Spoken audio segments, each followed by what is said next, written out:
नमस्कार, मैं हूं माही सिंह और आप देख रहे हैं नेक्स्ट 9 न्यूज। आज बात करने वाले हैं अखिलेश यादव और मायावती की। बीच में दोनों भारत बंद को लेकर जिस तरीके से सपोर्ट में आए थे, उससे माना ही जा रहा था कि हो सकता है आने वाले दिनों में गठबंधन हो जाए। लेकिन मायावती एक आधिकारिक बयान दे देती हैं और साफ तौर पर यह बात कहते हुए नजर आती हैं कि वो किसी भी पार्टी के साथ गठबंधन नहीं करेंगी, खासकर सपा और अखिलेश यादव के साथ और कांग्रेस पार्टी के साथ। अब ऐसे में माना ही जा रहा है कि मायावती अगर गठबंधन नहीं करती हैं तो वो गठबंधन किसकी तरफ जाता हुआ नजर आएगा।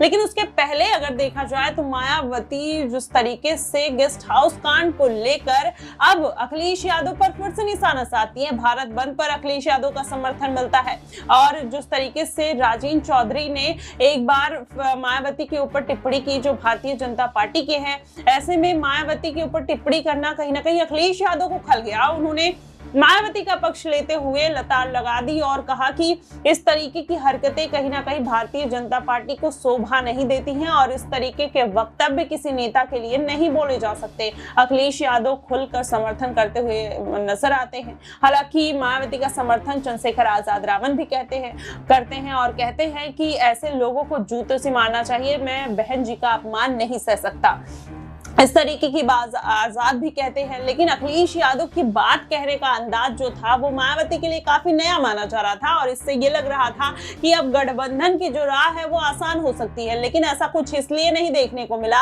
अब मायावती ने अलग से ट्वीट कर दिया। 2 दिन पहले अखिलेश यादव को समर्थन देती है, उनका धन्यवाद, उनका शुक्रिया अदा करती हैं, लेकिन आज फिर अचानक से ट्वीट करके मायावती अखिलेश यादव को धमका देती हैं। जी हाँ, अब वो गैस कांड का जो मुद्दा है जो 2 जून 1995 को घटा था, अब वो कहीं ना कहीं मायावती अब लेकर सामने आ रही हैं और उन्होंने कांग्रेस पार्टी और सपा के ऊपर निशाना साधा है। उन्होंने कहा कि इसके पहले सपा ने और कांग्रेस पार्टी ने उनको किसी भी तरीके की कोई सहायता नहीं दी और कहीं ना कहीं राजनीतिक तौर पर इस्तेमाल किया गया। मेरे ऊपर गेस्ट हाउस में जानलेवा हमला कराया गया और सरकार कहीं ना कहीं जो कांग्रेस की थी उस समय वो अपनी सत्ता वहां पर बनाना चाहती थी और राष्ट्रपति शासन लगाना चाहती थी, जिसकी वजह से उनके ऊपर जानलेवा हमला हुआ। और उन्होंने कहा कि विपक्षी पार्टी और भाजपा ने ही उनका समर्थन किया, उनका साथ दिया।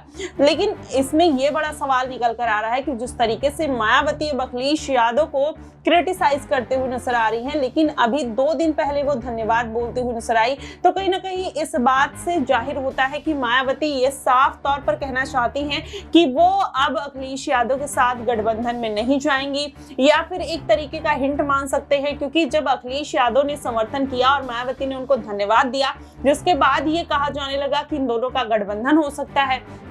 शायद यही कारण है कि ये बात भारतीय जनता पार्टी को रास नहीं आई और अखिलेश यादव को कहीं ना कहीं मायावती ने फटकार लगा दी। अब ऐसे में फटकार लगाने के बाद ये बोलना, गेस्ट हाउस कांड को फिर से लेकर आना, कहीं ना कहीं इस बात की तरफ इशारा करते हैं कि वो भारतीय जनता पार्टी के लिए जो उनका सॉफ्ट रुख है वो कहीं ना कहीं सही है। और हमेशा से ये बात निकल कर आती है कि मायावती भारतीय जनता पार्टी की बी टीम के तौर पर काम करती हैं। अगर ऐसा है तो कहीं ना कहीं भारतीय जनता पार्टी के लिए तो नहीं बल्कि अखिलेश यादव के लिए बड़ी बात है।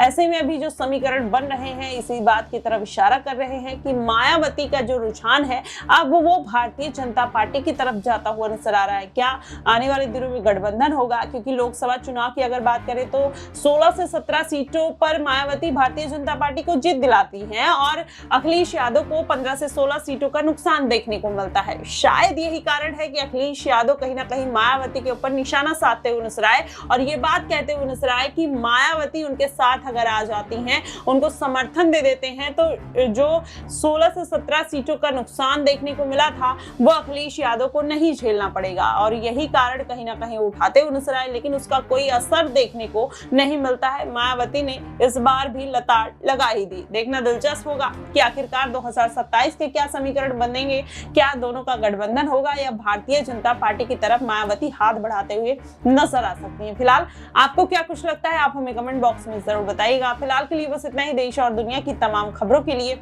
हमारे साथ बने रहिएगा नेक्स्ट 9 न्यूज पर।